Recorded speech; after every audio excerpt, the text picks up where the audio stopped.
In this video, I'm going to talk about integration of standard forms. Okay, so we're going to go through some examples and I'm going to use standard forms, right? Okay, so let's look at example one. So what I'm going to do is I'm going to start with differentiating this term. Okay, so 4 minus x4, right, dx.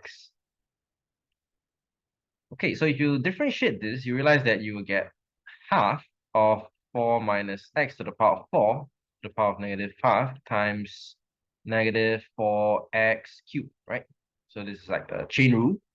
So if you simplify that, you get negative 2x cubed over square root of 4 minus x to the power of 4.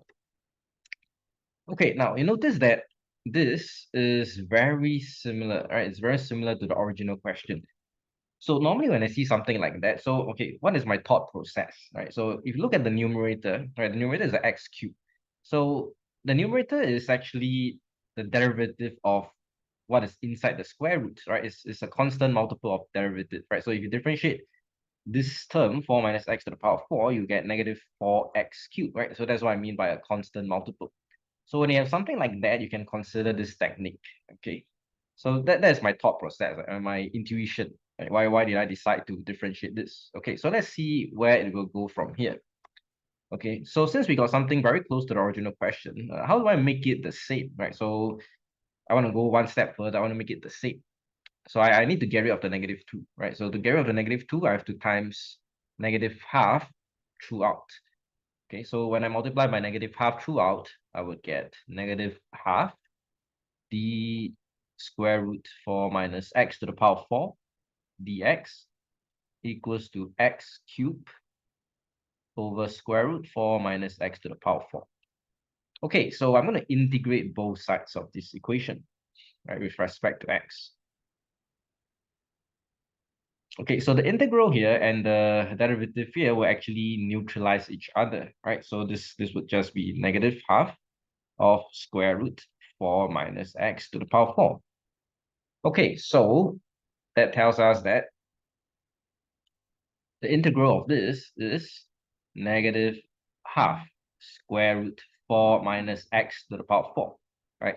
Don't forget to plus a constant, right? So there's a possible constant here. Okay, so let's look at example 2.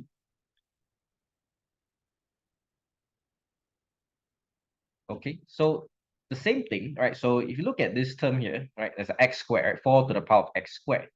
So, well, if I differentiate x squared, I will get a 2x, right? So which is a constant multiple of this term here, right? So, okay, my first guess, okay, you can call it a guess, if you will, right, is to differentiate 4 to the power of x squared, right, and then see what brings us. Okay, so how do we differentiate that? Okay, so I can let y be 4 to the power of x squared, right? Then I will ln both sides. Okay, so if I ln both sides, this would be x squared times ln 4, right? So by some laws of logarithm, y is equals to e to the power of x squared times ln 4.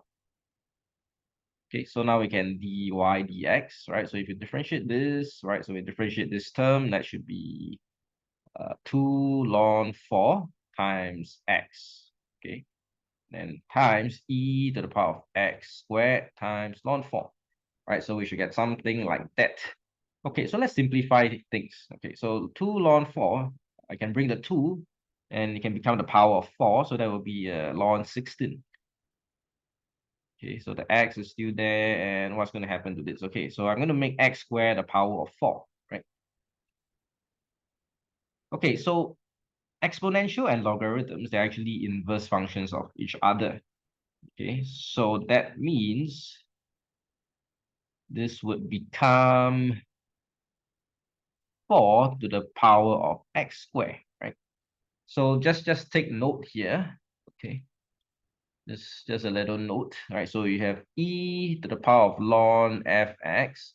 Well, that is just equals to fx, right? So ln e to the power of fx is also equals to fx, right? In general. Okay, so that's how I got the 4 to the power of x squared. Okay.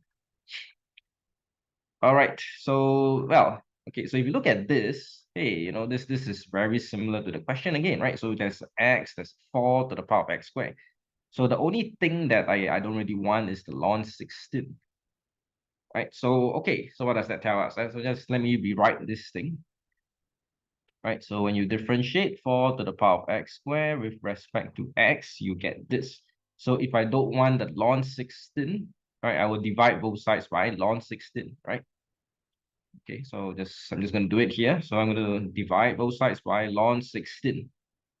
Okay, d 4 to the power of x squared dx equals to x times 4 to the power of x squared, right? So now this is exactly the same as the question, right? So I'm going to integrate both sides now, right? So the same logic as example 1. So if I integrate both sides with respect to x, my final answer should be 1 over ln 16 times 4 to the power of x squared plus c.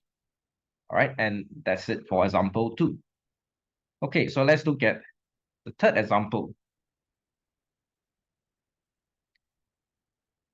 Okay, so if you look at this, okay, what I'm going to do is I'm going to split this up, right? So there's a cosine square x at the bottom. So that is the same as 1 over cosine square x times, well, I guess I will just put the 2 outside, all right? And then this will be a e tangent x, okay?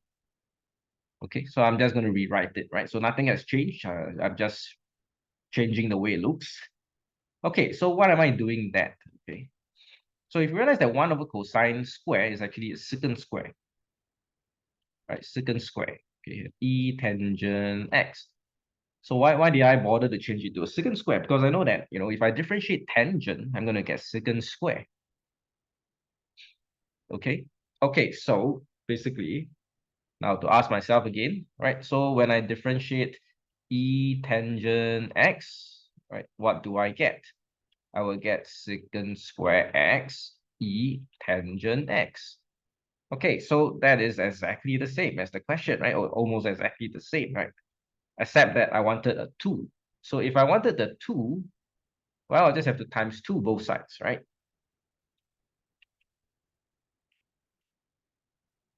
Okay, so now we have a 2.